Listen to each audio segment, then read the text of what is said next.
अस्सलाम वालेकुम everyone and welcome back to my channel.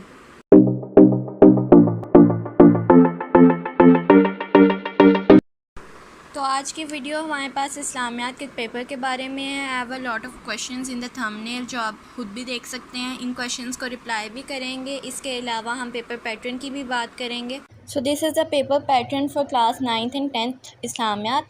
First question में आपको 10 MCQs मिलेंगे, जिसमें से आपको 10 में से 10 ही करने होंगे। Question number 2 is of short questions.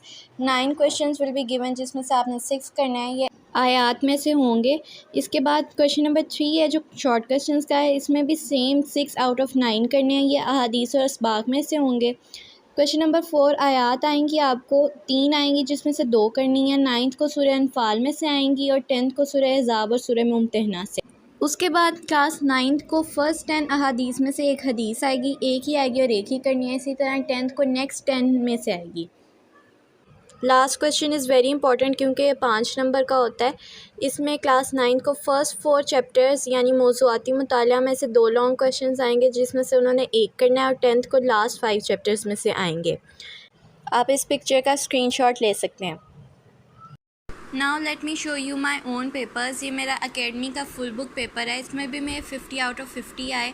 इसके बाद ये स्कूल का है, इसमें भी 50 out of 50। This is from test session, और ये एक टेस्ट सेशन का जिसमें मेरे 48 आए क्योंकि मेरा एक शॉर्ट क्वेश्चन रॉन्ग था। So let's start with my academies full book. तो ये मेरा अकेडमी का फुल बुक पेपर है, जिसके अंदर सबसे पहले ये बबल शीट है, जिसको फिल आउट करने के लिए पहले टाइम दिया जाता है। Next is this objective paper, you can take screenshot of this. काफ़ी इंपॉर्टेंट क्वेश्चंस हैं ये। उसके बाद यहाँ पे मेरे पास शॉर्ट क्वेश्चन शुरू हो जाते हैं। ये सवाल नंबर 2 है क्योंकि सवाल नंबर 1 MCQs का था।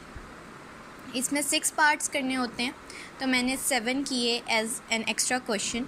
उसके बाद यू कैन सी ये लाइंस जो मैंने अपनी बॉर्डर्स पे लगाई हुई हैं, ये ठीक इस वजह से हैं क्योंकि मैंने 605 मार्कर को 2 दफ़ा इस तरह यूज़ करके बोल्ड लाइंस लगाई। अगर आप अपना टाइम सेव करना चाहते हैं तो इस तरह आप कट मार्कर ले सकते हैं। ये परमानेंट मार्कर होता है, इससे एक ही दफ़ा में इस तरह बोल्ड लाइंस लग जाती हैं। उसके बाद ये सवाल नंबर 2 का पहला पार्ट करके दूसरा तीसरा आप एंडिंग लाइंस भी लगा सकते हैं। जिस पार्ट की हेडिंग बनी, हेडिंग बना ली। उसके बाद ये देखें कि मैंने यहाँ पे 7 क्वेश्चंस किए थे, तो उन्होंने एक्स्ट्रा लिख दिया और मुझे फुल मार्क्स दे दिए। उसके बाद क्वेश्चन नंबर 3 ये भी शॉर्ट क्वेश्चंस का आता है। ये आयात और अहादीस में से होता है।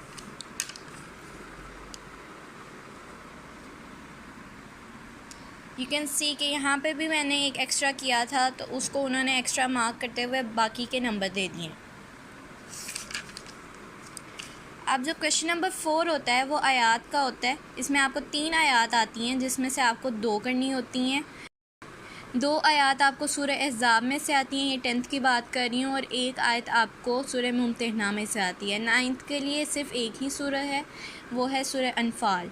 तो ये मैंने 2 आयात की, इसमें एक्स्ट्रा नहीं की और ना करने की ज़रूरत होती है। अगर आपको पता है आपने सही किया है तो फिर आप एक्स्ट्रा ना करें।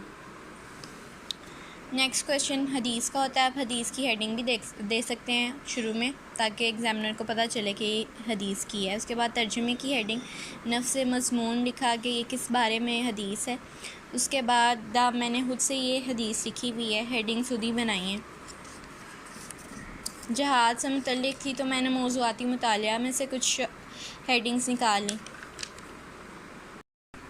तो ये आप देख सकते हैं कि यहाँ पे मुझे 2 क्वेश्चन थे, खुतबा हिज्जतुल विदा के अहम निकात और औलाद के हकूक़ व फ़राइज़। तो मैंने औलाद के हकूक़ व फ़राइज़ अटैम्प्ट किया है। तो एक काफ़ी लंबा क्वेश्चन बन गया था। तो इसमें सबसे पहले ये देखें, मैंने औलाद के हकूक़ की हेडिंग बनाई और जितने बनते थे उनकी हेडिंग बनाई है। इस तरह जैसे ये ख़त्म हुआ तो औलाद के फ़राइज़ आगे जो वालिदैन के हकूक़ होते हैं। इसी तरह 5-6 ये लिख के यहाँ पे मेरा क्वेश्चन एंड हो गया। अब मैं आपको बताती हूँ कि मैं पेज कितने बने हैं। 1 2 3 4 5 let's not consider this one, तो ये 5 पेजेस बने थे, so I got 5 out of 5 marks in this question. So let's move on to the questions. तो फर्स्ट क्वेश्चन ये है कि क्या इस्लामियात में पूरे नंबर आ सकते हैं? तो जी हाँ, इस्लामियात में पूरे नंबर आ सकते हैं। इसके लिए बहुत आपकी प्रेजेंटेशन बहुत अच्छी होनी चाहिए और आपने लिखा हुआ भी बहुत सही होना चाहिए। उसके बाद अपनी वर्डिंग के बारे में क्वेश्चन है, तो यहाँ पे आप देख सकते हैं कि एक्सेप्ट सच क्वेश्चंस, जैसे कि इसमें है कि तर्जुमा करें, तो अगर हम तर्जुमे में अपनी वर्डिंग करेंगे तो वो ज़ाहिर है गलत ही होगा। उसके बाद हमारे पास जैसे आयात के तर्जुमे हैं, उसमें हम अपनी वर्डिंग ऑब्वियसली नहीं कर सकते।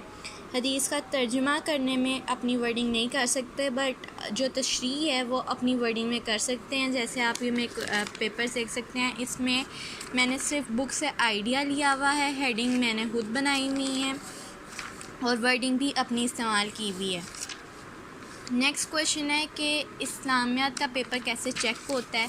तो चेक करने का यही ज़्यादा तरीका होता है कि जो आपके MCQs हैं वो आपके बिल्कुल सही होने चाहिए, क्योंकि अगर आपका एक भी MCQ गलत हो तो आप फिर पूरे नंबर्स नहीं ले सकते। सब्जेक्टिव में समटाइम्स आपकी लक भी काम कर सकती है। अब जैसे सब्जेक्टिव है तो आपका सब्जेक्टिव इतना नीट हो कि when the checker is checking your paper, तो आपकी राइटिंग, आपकी प्रेजेंटेशन इतनी नीट होनी चाहिए कि अगर चेकर को कोई मिस्टेक नज़र भी आती है तो वो उसको अवॉइड कर दें। अब कोई ऐसे क्वेश्चंस भी होते हैं जिनमें आपसे तर्जुमा पूछा गया होता है, तो ऐसे क्वेश्चंस वो पढ़ सकता है। तो ऐसे क्वेश्चंस को या तो अटेम्प्ट ना करें, या अगर आपने अटेम्प्ट किया है तो वो बिल्कुल ठीक हो और आपको पता हो कि वो ठीक है। Now the last question is कि इस्लामियात की तैयारी कैसे की जाए and which guide to use. तो मैंने जो गाइड यूज़ की है दैट इज़ यूनिक नोट्स। तो ये यूनिक पब्लिकेशंस की तरफ से यूनिक नोट्स हैं, ये 10th क्लास के लिए हैं और ये बोर्ड के नए पैटर्न के मुताबिक हैं जैसा कि लिखा हुआ है। और आप अगर अंदर भी देखें, see everything is written in these notes, और आयात के वर्ड टू वर्ड तर्जुमे भी लिखे हुए हैं। इसके अलावा आयात की तशरीह लिखी हुई है कि उसका नफ्स मज़मून क्या था और उसकी वजह तस्मिया क्या थी। आपको कभी कभार ऐसे भी क्वेश्चन आ जाते हैं जिसमें आपको उसका मफ़हूम बयान करना होता है, तो इसमें हर आयत का मफ़हूम लिखा हुआ है। हदीस के तशरीह भी लिखी हुई है। लॉन्ग क्वेश्चंस में काफ़ी इम्पॉर्टेंट होते हैं। तो लॉन्ग क्वेश्चंस यूजुअली ये होता है कि बुक के अंदर बहुत छोटा लिखा होता है।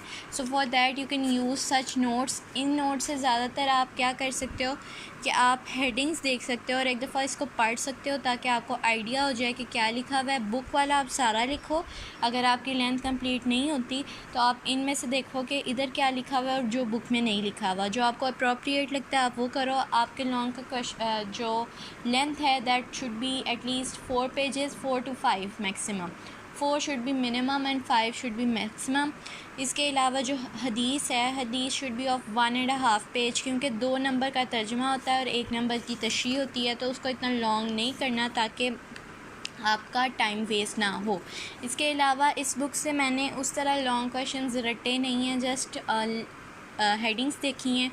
इसके अलावा यू कैन सी यहाँ पे बहुत ज़्यादा MCQs हैं। MCQs में ये बहुत हेल्पफुल होती है। उसके बाद एंड पे इस नोट्स के अंदर बोर्ड के एनुअल पेपर्स हैं, English and Urdu students for both. You can see ये काफ़ी ज़्यादा हैं, तो इससे आपको बहुत हेल्प मिल सकती है। मॉडल पेपर्स होते हैं ये। सो आई होप आपको ये वीडियो बहुत अच्छी लगी होगी और आपके किसी काम की होगी। So subscribe to my channel, और इसी तरह की मोर इन्फॉर्मेटिव वीडियोस की अपडेट लेने के लिए मेरे इंस्टाग्राम पेज को भी फॉलो करें, that is learn with Nadia Hayat. And अल्लाह हाफ़िज़।